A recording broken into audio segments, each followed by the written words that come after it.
Alright, so today I have the weight of a car versus the number of times that you brake. Thank you. Um, so basically just checking to see if the how heavy a car has an effect on the number of times that you brake. Maybe because I don't think a two-door sedan is going to brake as much as a four-door diesel truck that consumes 100 gallons of gas every time you fuel it up. But that's just me, you know what I'm saying? Alright, so yeah, once again, first slide, just asking what made me curious, what I was interested. So I know that different types of vehicles, or like different parts of a car affect different things of a car. So like a heavier car isn't going to have as good of a fuel efficiency as a two-door sedan. It's not going to have as good airflow. It's going to probably be slower unless you put like a turbo or something on it. That doesn't count though.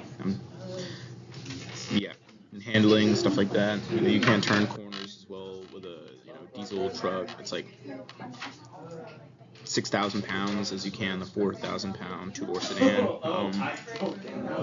Yeah, so something daily that we do, and it's probably I'd say like what you do most when you're driving, braking.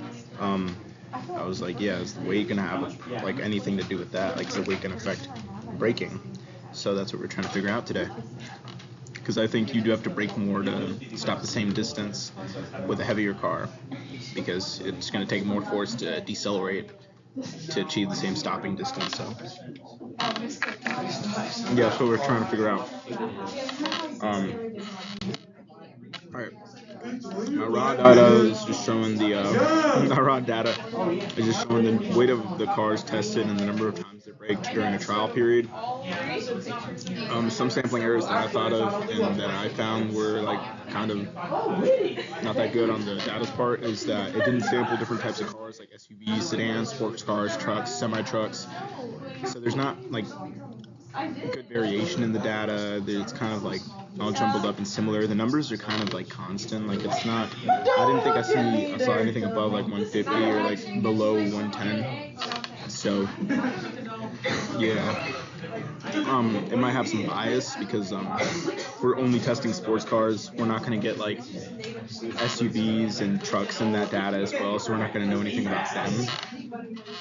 And it's quantitative because I'm just showing the weight and the number of times that you brake. All raw numbers. Here are my charts for it. That's for braking. That's for weight, braking, weight. Yeah. And that was just those are the frequency history. Some sample statistics. I use sample braking for this slide because as I was told to do. It was either sample braking or sample weight. I used sample braking, and my X bar was 132.138. Sorry, my standard deviation was 4.66541, and then my z-score was 0.1643, and the confidence interval would be 132. So, yeah. Hypothesis testing is just the average number of times that someone hits the brakes is greater than or equal to 132. That's my null hypothesis. My alternative hypothesis was that the number of times someone hits the brakes is less, would be that somebody hits the brakes less than 130 times. It was a two-tailed test, and the critical z-score was negative 101.96 and 1.96. My p-value was 0.8695. And since the p-value was lower than my z-score, we failed to reject the null hypothesis of 132, showing that on average a car brakes 132 more times or more on average. I'm showing my correlation graphs. All the different ones. That's for weight. That's the normal probability plot. That's the variable one. That's the residual plot. I suspected there was positive correlation. As the car gets heavier, so does the number of times you brake. Like you brake more frequently because I think you're gonna have to decelerate more frequently. So that's what I think.